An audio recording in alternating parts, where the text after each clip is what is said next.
আসসালামু আলাইকুম, কেমন আছেন সবাই? সবাইকে জানাই আন্তরিক অভিনন্দন ও ভালোবাসা আমার চ্যানেলে আসার জন্য। আজকে আমি রান্না করেছি কোপ্তা পোলাও। কোপ্তা পোলাওটা খেতে ভীষণ ভালো লাগে, আর এভাবে যদি একবার রান্না করে সার্ভ করে মেহমানের সামনে দেওয়া যায় তাহলে তো আর কোনো কথাই নেই। আমি আপনাদেরকে সার্ভ করে দেখিয়ে দিচ্ছি পোলাওটা কতটা ঝরঝরে আর কতটা সুন্দর হয়েছে। একটা ভাতের সাথে কিন্তু আরেকটা ভাত লেগে নেই। এভাবে যদি আপনারা কোপ্তা পোলাও রান্না করেন তাহলে কিন্তু এরকম ঝরঝরে সুন্দর পোলাও হবে, দেখতেও অনেক সুন্দর, খেতেও ভীষণ মজাদার। প্রথমে আমি কোপ্তাগুলোকে ফ্রিজ থেকে বের করে নিয়েছি। কোপ্তাগুলো নরমাল হয়ে গেলে আমি আগে কোপ্তাগুলোকে ভেজে নেব। কোপ্তাগুলো নরমাল হয়ে গেছে, এখন আমি কোপ্তাগুলোকে ভেজে নিচ্ছি। প্রথমে একবারে দিতে যাবেন না, তেলটাকে বেশি গরম করে নেবেন না, হালকা আছে এগুলোকে, মানে হালকা না মিডিয়াম আছে এগুলোকে ভেজে নিতে হবে। এক পিঠ যখন হয়ে যাবে তখন আরেক পিঠ নাড়াচাড়া করে নিতে হবে, কারণ প্রথমে যদি নাড়তে যান তাহলে কোপ্তাগুলো ভেঙে যাওয়ার সম্ভাবনা থাকে।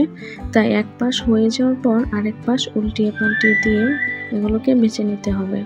আমার প্রায় ভাজা হয়ে গিয়েছে, এখন আমি এগুলোকে উঠিয়ে নিচ্ছি। সবগুলি কোপ্তাই ভাজা হয়ে গিয়েছে, কালারটাও খুব সুন্দর এসেছে। আমি আগে কোপ্তাগুলোকে বানিয়ে ফ্রিজে সংরক্ষণ করে রেখেছিলাম, ওইটাও আমার ইউটিউবে দেওয়া আছে। আমি এখানে হাফ কেজি বাসমতি চাল নিয়ে নিচ্ছি।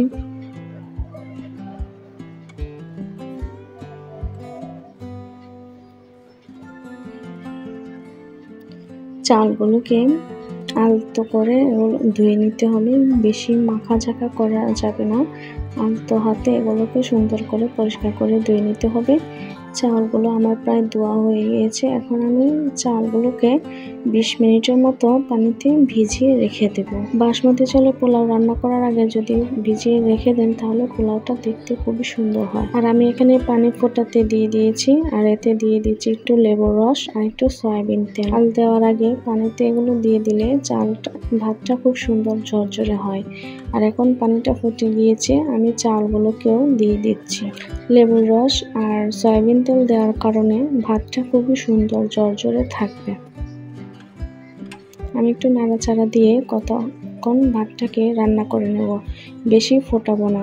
মাঝামাঝি থাকা অবস্থায় আমি ভাতটা পানি ঝরিয়ে নেব। আমার প্রায় হয়ে গিয়েছে, পানিটাও ঝরিয়ে নিয়েছি, খুবই সুন্দর ঝরঝরে হয়েছে। আর এখানে আমি পোলাওর জন্য হাঁড়িতে কিছু সয়াবিন তেল দিয়ে দিয়েছি, আর দিয়ে দিচ্ছি 1 টেবিল চামচ পরিমাণ ঘিটা দিলে ভাতে সুন্দর একটা ফ্লেভার। এখানে দিয়ে দিচ্ছি 2টা তেজপাতা, এলাচ, দারুচিনি আর কয়েকটা লবঙ্গ। এগুলো তেলের মধ্যে দিয়ে কতক্ষণ ভেজে নিলে খুব সুন্দর একটা ফ্লেভার আসে, তাই আমি আগে মশলাগুলো তেলের মধ্যে আমি একটু ভেজে নিচ্ছি।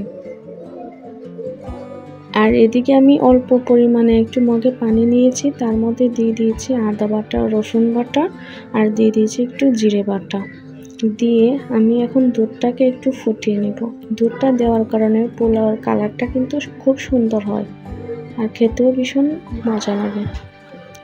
আর দিয়ে দিচ্ছি কিছু বেরেস্তাটা দিলেও কিন্তু পোলাওর কালারটা সুন্দর হয়, ঘ্রাণটাও ভালো আসে।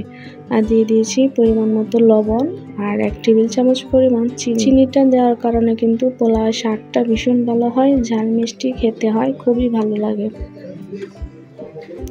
আর দিয়ে দিব আমি কিছু আস্ত কাঁচামরিচ।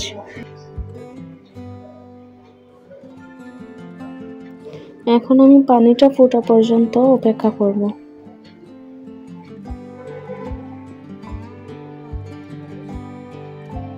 পানিটা ফুটে গিয়েছে, এখন আমি ভাতগুলোকে আলতো হাতে দিয়ে দিব, কারণ যেহেতু বাসমতি চাল বেশি জুড়াই করতে গেলে ভাতগুলো ভেঙে যাবে। আর যখন ভাতগুলোকে দুধের সাথে মিশাবেন তখন একদম আস্তে আস্তে করে এগুলো নাড়াচাড়া দিতে হবে, বেশি জোরে সোরে করলে ভাত ভেঙে যাবে, কারণ যেহেতু লম্বা লম্বা ভাত।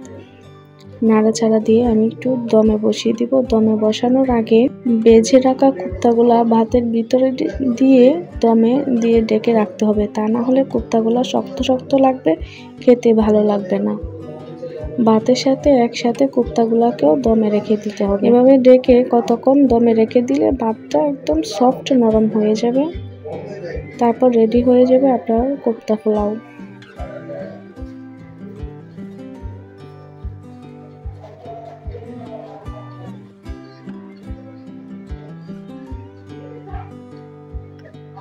এখন আমি কতক্ষণ এটাকে ডেকে রাখি। যদি রেস্টুরেন্টের মতো একটু কালার করতে চান তাহলে জাফরান একটুখানি পানি দিয়ে আলাদা একটা বাটিতে গুলে নিয়ে চামচ দিয়ে এভাবে ঘুরিয়ে ঘুরিয়ে দিয়ে কতক্ষণ ডেকে রেখে দিলে সুন্দর ভাত কালারিং হয়ে যাবে, দেখতেও সুন্দর লাগে।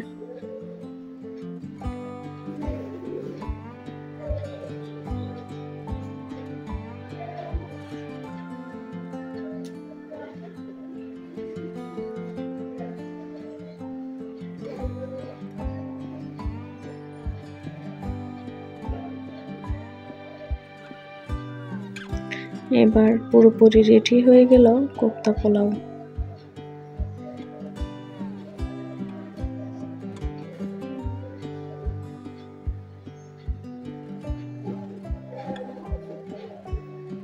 কালারটা দেওয়াতে কিন্তু খুব সুন্দর দেখা যাচ্ছে।